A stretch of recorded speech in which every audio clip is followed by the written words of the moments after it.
femme explique qu'elle était mariée depuis de nombreuses années avec son mari et elle a encouragé son mari à créer sa petite entreprise, elle a créé sa page Facebook, elle l'a motivé à faire ses études par rapport à ça, je suppose, au Texas.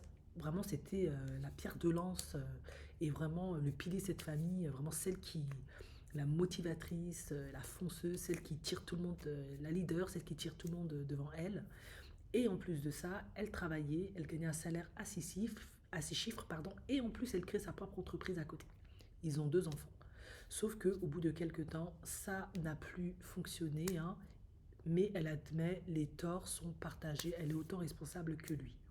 Sauf que durant le divorce, eh bien, on ne sait pas trop pourquoi. Est-ce que c'est parce qu'elle gagnait plus à ce moment-là ou c'était le syndrome de la sauveuse, je ne sais pas quoi. Elle a décidé de prendre en charge la pension alimentaire pour les enfants, toutes les dettes, tout. Et elle explique, parce que comme elle gagnait le plus, ben voilà.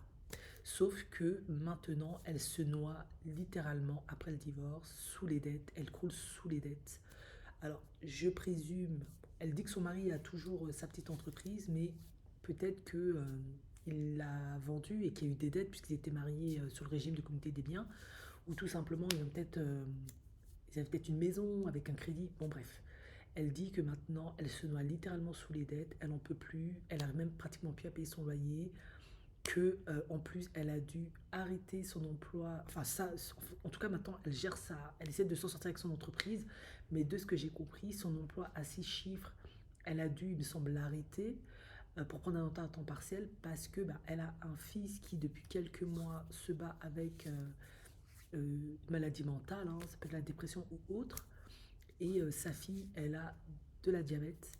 Et en gros, vous avez compris, elle a le sentiment en fait de s'être fait avoir, elle est profondément frustrée parce que maintenant, c'est elle qui a toutes les dettes, elle se fait littéralement chier en fait, il faut dire ce qui est.